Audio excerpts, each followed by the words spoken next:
9ஆம் நூற்றாண்டு சோழர் பேரரசின் இருண்ட காலம்.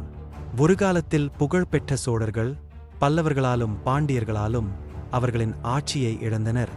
சோழர்கள் முற்றிலும் மறைந்துவிடக்கூடும் என அனைவரும் நினைத்தார்கள்.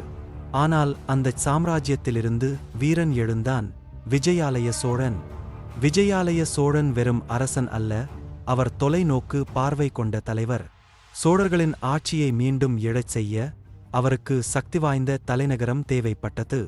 அந்த நேரத்தில் பல்லவர்கள் மற்றும் பாண்டியர்கள் பெரிய யுத்தத்தில் ஈடுபட்டிருந்தார்கள்.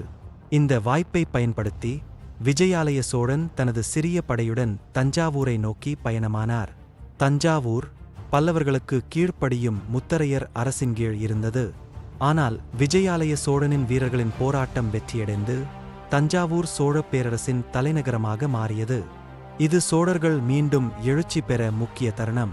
தஞ்சாவூரை கைப்பற்றிய பிறகு விஜயாலய சோழன் தனது அரசை வலுப்படுத்தினார். அவர் விஜயாலய சோழீஸ்வரம் கோவிலை கட்டியமைத்து தனது பக்தி மற்றும் கட்டிடக்கலையில் வல்லமையை வெளிப்படுத்தினார். ஆனால் அவரது கனவு வெறும் ஆட்சிக்கு மட்டுமல்ல, அவர் விவசாயத்தை மேம்படுத்தினார், காவிரி ஆற்றின் நீர்ப்பாசன திட்டங்களை வளர்த்தார், வர்த்தகத்தை ஊக்குவித்தார். சோழர்கள் மீண்டும் சக்தி வாய்ந்த பேரரசாக உருவெடுக்க விஜயாலய சோழன் உறுதியான அடித்தளத்தை அமைத்தார். அவரின் மகன் ஆதித்த சோழன் பல்லவர்களை முற்றிலும் தோற்கடித்து சோழ பேரரசை மேலும் விரிவுபடுத்தினார். ஆனால் அதற்கான முதல் அடியெடுத்தவர் விஜயாலய சோழனே. வருடங்கள் கடந்து விஜயாலய சோழன் தனது கனவு நனவாகும் காட்சியை கண்டார். சோழர்கள் மீண்டும் தலைநிமிர்ந்தனர். அவரால் சோழர் வரலாறு புதிய உயரம் கண்டது.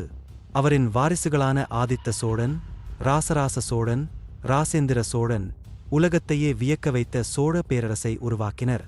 ஆனால் அந்த பெரும் பேரரசுக்கான விதையை நாட்டியவன் விஜயாலய சோழனே. இன்று தமிழர்கள் பெருமிதத்துடன் சொல்லும் சோழப் பேரரசின் மறுமலர்ச்சிக்கு காரணமான மன்னன் விஜயாலய சோழன். விஜயாலய சோழன் மறைந்த சோழர்களை மீண்டும் எழச் செய்த வீரர். இது போன்ற வரலாற்று தகவல்களுக்கு எங்கள் வருவி செயலியை பின்தொடரவும்.